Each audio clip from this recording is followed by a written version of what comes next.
안녕하세요. 반갑습니다. 자, 이번 시간에는 제2편 주식회사가 나오고 있습니다. 자, 주식회사에 대하여 우리가 본격적으로 공부를 해나갈 거예요. 주식회사의 설립과 그리고 기관 구성과 주식 신주 발행권, 뭐 기타 등등이죠. 자, 그래서 이 주식회사의 3요소가 나오고 있죠. 자, 제 1절이다라고 해서 주식회사의 3요소가 이렇게 먼저 나오고 있습니다. 자, 주식회사라고 할 때는 주식이죠. 주식회사의 주식을 갖고 있는 분들을 주주, 사원이라고 평가할 수가 있겠죠.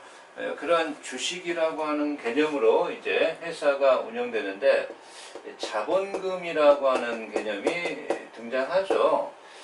자본금이라고 하는 것은 주식을 발행한 가액, 주식이 발행된 주식과 발행가액을 액면가액을 곱하여 그러한 자본금은 그죠? 이 자본금은 회사가 유지해야 될 이런 책임재산의 최저한도라고 합니다. 책임이라고 하는 것은요, 책임재산의 최고 한도죠. 최저한도라고 하는데, 책임이라고 하는 말 자체는 회사에 채권자가 있을 때, 채권자들의 뭔가의 어떤 채권에 좀 안 좋은 편이지만 굴복을 해야 된다.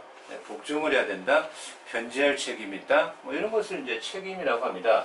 그래서 자본금은 책임재산의 최저 한도를 표현하고 있고, 그러한 이 자본금이라고 했을 때, 이 자본금은 회사가 이러한 책임재산의 최저 한도로 보유해야 할, 그죠? 보유해야 할, 이러한 보유해야 할 자산의 액수라는 측면에서 이건 하나의 규범적인 측면이 있습니다. 그런데 이 경우에 순자산액과는 조금 구별이 됩니다. 순자산액은 회사가 실제 보유하고 있는 것이 얼마느냐 이런 것을 그러한 규범적 개념이 아니라 사실적 개념이다. 현재 보유하고 있는 게 얼마냐라고 하는 그런 측면인데요. 자, 그래서 주식회사에 있어서의 자본금, 주식, 주주 이런 어떤 요소가 이 주식회사의 3요소라고 표현할 수가 있습니다. 그러면 그 개념적인 자본금의 개념적인 측면에서 로마자 2번에 자본금은 그죠? 발행 주식이죠. 발행 주식입니다. 발행된 주식 수 곱하기 가액인데 그 주식에 상장이 되어 있다면 시가가 있을 수 있지만 그런 경우에도 다 액면가라고 하는 개념 자체가 존재하게 되는 겁니다.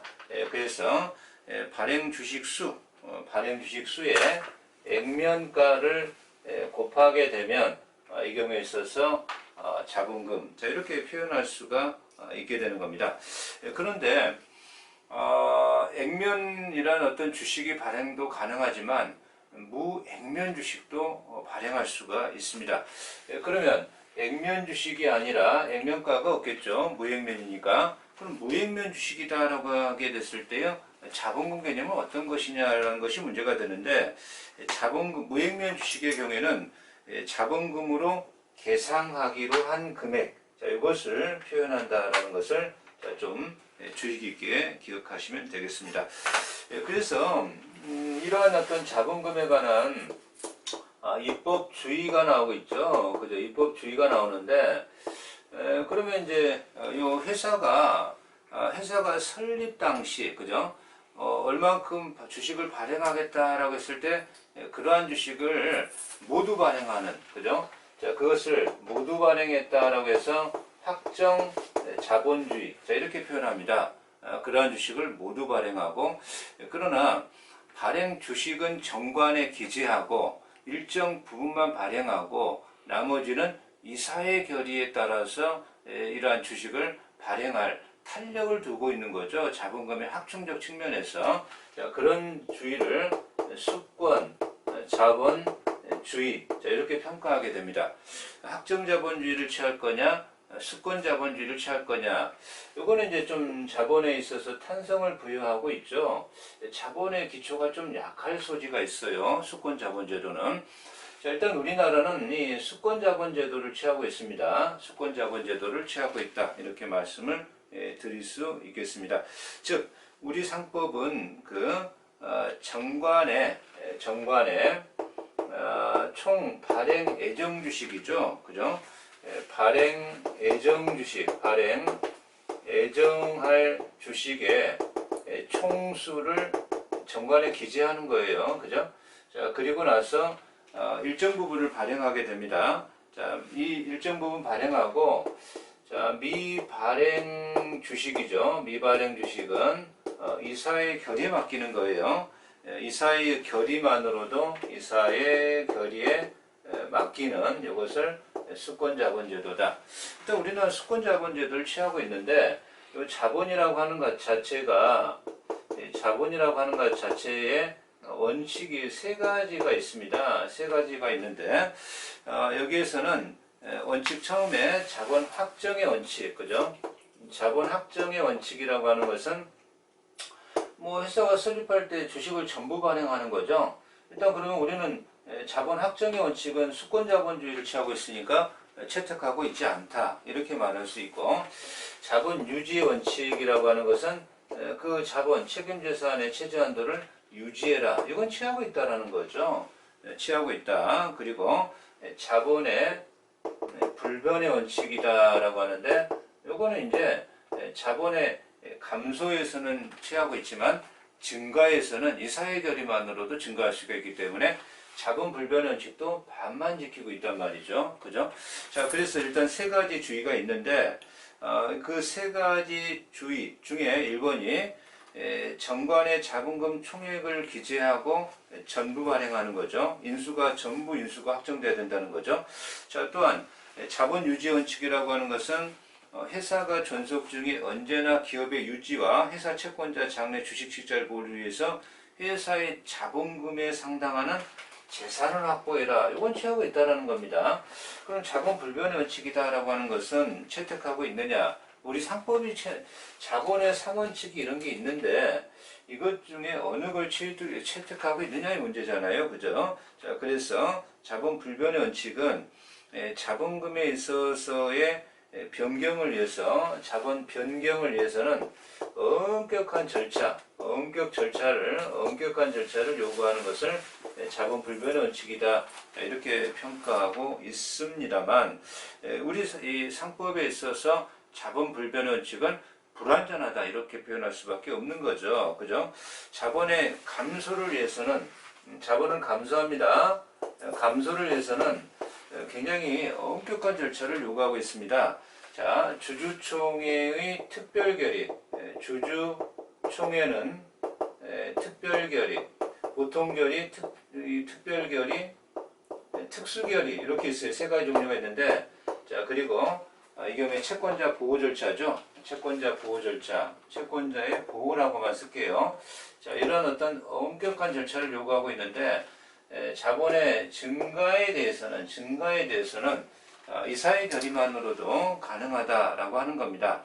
자, 그래서 증가는 이사의 결의만으로도 가능하기 때문에 아무래도 자본 불변 원칙은 좀 불확실하다, 반만 취하고 있다. 이렇게 평가할 수가 있습니다. 자, 두 번째의 주식회사의 3요소로서 주식이 나오고 있습니다. 주식이 나오고 있는데, 자본의 구성 단위이기도 하고요. 그죠?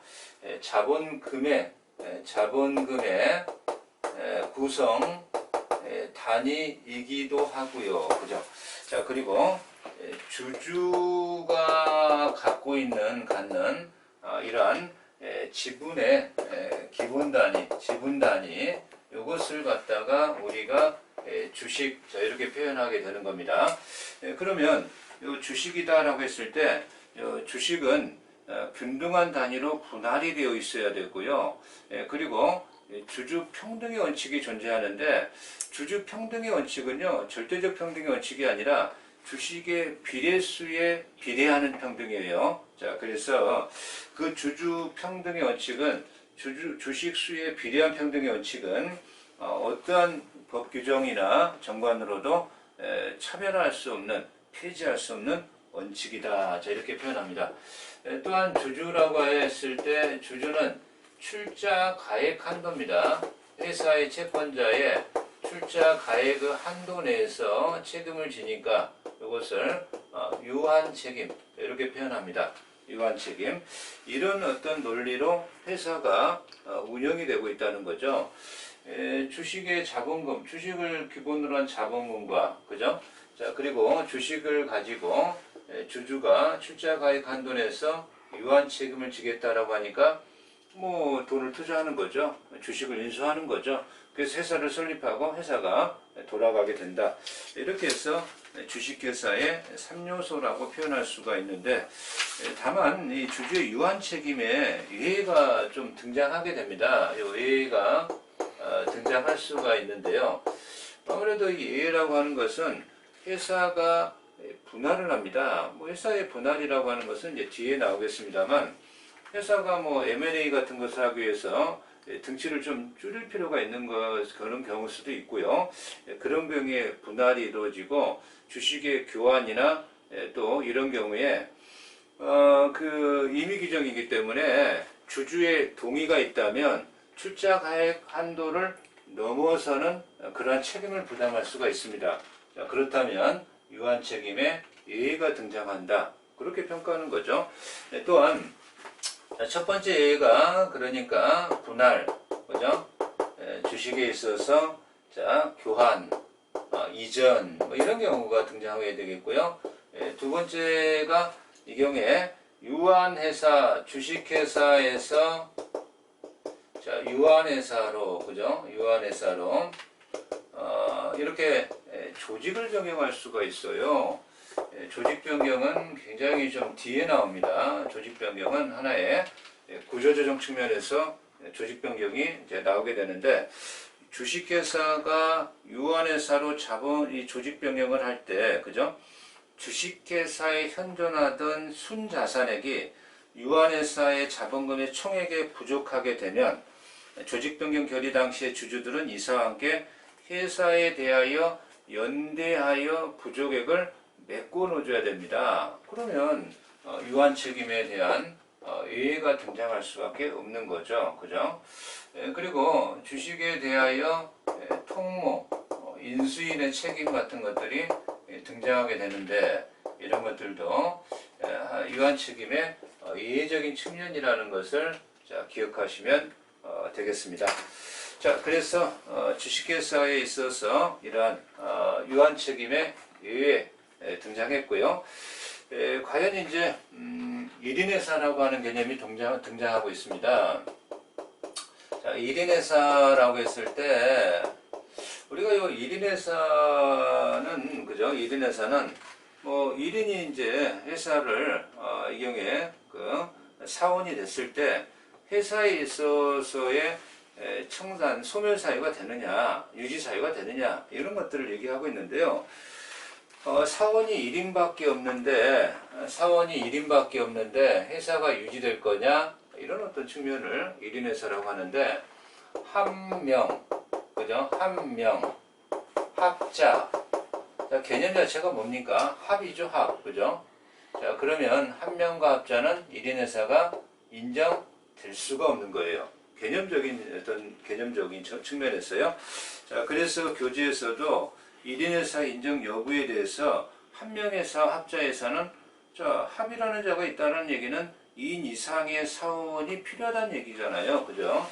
자, 한 명 합자는 1인회사가 인정될 수가 없다. 자, 그런 표현이 나오게 됩니다. 그럼 주식회사가 나오는데요. 주식회사는 이 경우에 1인회사가 가능하고요. 그리고 최근에 법의 변경으로요. 그죠? 자, 이 경우에 1인의 그 발기인 상법 개정을 했는데 2001년이죠. 상법 개정 시 발기인의 수가 발기인의 수가 몇 인 이상이다. 이걸 폐지해 버렸어요. 폐지. 자, 그래서 1인이 주식회사를 설립할 수 있는 그러한 경우의 수를 남겨놨습니다. 그런 어떤 차원적인 측면이니까요. 자, 유한회사가 있는데 유한회사도 사원이 2등으로 되면 회사 내 해산사에 해당했으나 개정법에서는 그 부분을 삭제했습니다. 자, 그렇다면 유한회사도 1인회사가 가능하다. 이렇게 말할 수가 있겠고요. 자, 유한책임회사죠. 그죠? 자, 유한책임회사도 1인만 남게 됐을 때 회사의 해산사유가 아닌 것이 되어버렸죠. 자, 그래서 유한책임회사도 자, 이 경우에 1인회사가 가능하다. 그러면 물적회사는 가능하고 중간회사도 가능하고 인적회사는 안 된다라는 결말에 이르게 되겠습니다. 자, 회사의 설립 3요소를 공부했었죠. 주식회사의 설립에 대해서 공부를 할 시간입니다. 자, 주식회사의 설립에 대하여는 두 가지가 존재하게 될 겁니다. 모집 설립과 발기 설립입니다.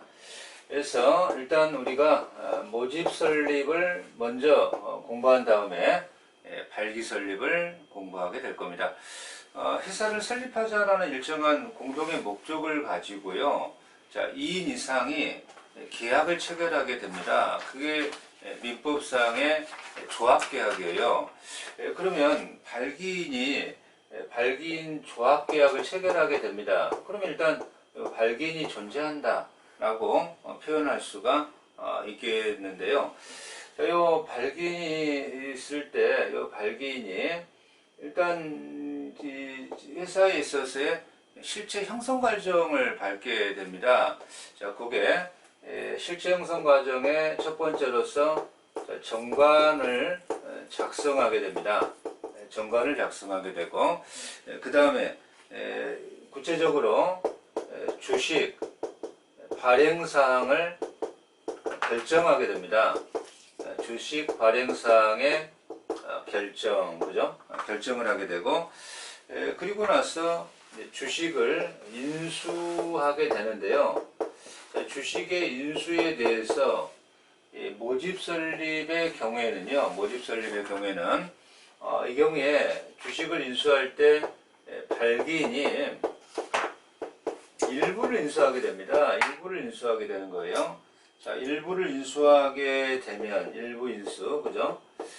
그러면 나머지는 주식에 모집을 하게 되죠. 주식을 모집하게 되고요. 뭐 이제 배정을 하게 되겠죠. 청약을 받고요. 모집 설립의 경우에는 주식 청약서에 의해서 모집을 하게 되는 겁니다. 그리고 나서 자, 이 발기인이 이 경우에 자, 출자 이행 절차 과정을 겪게 됩니다. 출자 이행 절차 과정을 자, 겪게 되고요. 그러면 이 발기인들이 이제 창립총회를 갖다가 소집하게 됩니다. 자, 창립총회라고 했을 때 창립총회는 발기인과 그죠? 그리고 모집한 주주들이죠. 주주들의 회의체라고 평가할 수가 있습니다. 그래서 창립총회에서 이사와 감사를 선임하게 됩니다. 자, 이사와 감사를 선임하게 되고요. 선임하게 되고, 모집 설립은 창립총회에서 이사와 감사를 선임하게 된다. 뭐 이렇게 표현할 수가 있겠고요. 과연 지금 이 회사의 설립 절차 과정에 입법사항은 없는 것인지 법률을 위반한 건 없는 것인지, 자, 그것을 설립 경과 조사라고 합니다. 설립 경과 조사를 하게 되죠. 자, 그러면 설립 경과 조사를 자, 이사나 감사가 한 다음에 그 사항에 대하여 창립총회에 보고를 한다. 이런 과정이죠. 창립총회에 보고를 한다. 그리고 위험한 약속이라고 하는 게 있어요. 예컨대 금전이 아닌 이러한 일정한 현물로 출자할 수도 있고요. 회사가 성립 후에 재산을 인수하겠다라든가 발기인에게 일정한 보수 같은 것을 갖다가 뭔가 이렇게 약속할 수가 있어요. 뭐 그런 것들에 대해서 과대하게 계산이 돼가지고 회사의 자본금의 충실을 갖다가 해칠 수 있는 그러한 약속입니다. 그것들을 변태 설립사항 이렇게 표현하는데, 뭐 변태 설립사항은 우리가 뒤에 가서 굉장히 중요하게 공부를 해야 될 거예요. 그러한 변태 설립사항에 대해서 법원에 대하여입니다. 법원에 대하여 발기인입니다. 발기인이, 그죠? 발기인이 이 변태 설립사항에 대해서 조사를 좀, 그죠? 자, 검사인입니다. 검사인의 선임을 발기인이 법원에 청구하게 되는 거죠.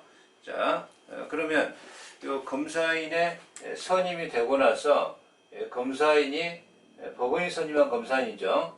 변태 설립에 대한 조사가 들어가게 될 것이고, 자, 그리고 나서 거기에 대해서 창립총회입니다. 창립총회에 대한 보고가 들어가게 되고, 모집 설립의 경우에는 그러한 변태 설립 사항에 대한 변경 처분을, 그죠?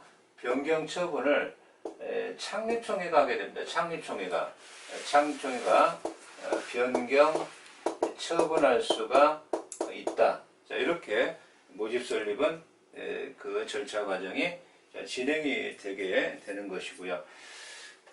모집 설립이 아니라 발기 설립이다라고 한다면 뭐 이제 절차 과정이 조금 달라지겠죠.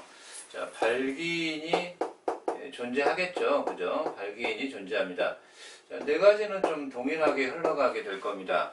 자, 정관을 작성하게 되고요.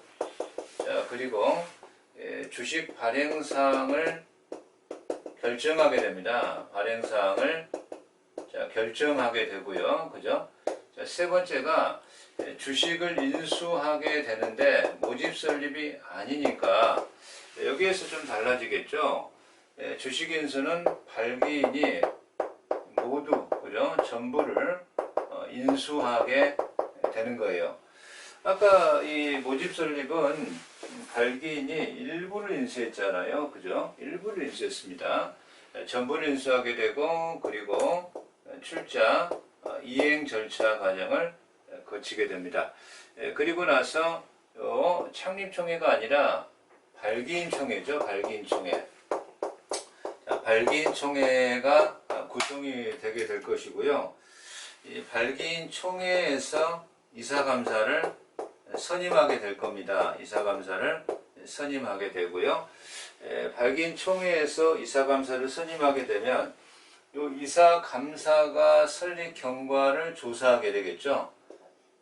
그래서 설립 경과를 조사해서 이사감사가 발기인총회에 보고를 하게 되는 거예요.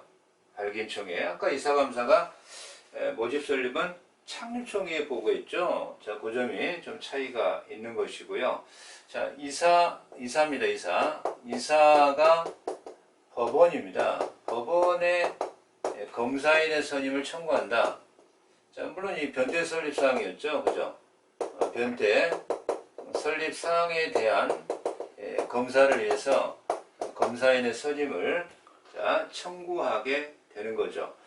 그러면 아까는 모집 설립은 발기인이 했었죠. 발기인이 했었는데 여기서는 이사가 합니다. 이사가 선임하면, 자, 이 경우에 검사인이 검사를 하겠죠. 검사를 하고, 자, 이 경우에 있어서 이제는 보고를 법원에 하게 됩니다. 법원에. 아까 창립총회 있잖아요. 근데 이제는 검사인이 법원에 보고하게 됩니다. 법원에 보고하게 돼요. 자, 법원이 이 경우에 변태 설립사항, 위험한 약속에 대한 처분 변경 처분권을 가지게 됩니다. 그래서 발기 설립은 이 경우에 변제 설립사항에 대한 변경 처분권자가 법원이 있다라는 것이고, 자, 이거는 이제 모집 설립은 창립청에 있다라는 것이 굉장히 중요한 차이점으로 자, 나타나게 될 것입니다. 자, 그래서 설립에 있어서 개념적인 설립 방법적 측면이 나오고 있고요. 자, 모집 설립과 그리고 발기 설립입니다. 자, 주식의 인수와 출자 이행 두 번째 나오고 있는데요. 자, 모집 설립의 경우에는 법정사항이 기재된 주식 청약서입니다. 그죠? 주식의 인수에 대해서 주식 청약서로 한다는 거, 이것도 중요한 논점이 되겠죠. 주식 청약서에 의한다 라고 하는 거죠. 자, 모집 설립은 그죠? 그러나 발기 설립은 청약 방식에 특별한 제한이 없고요.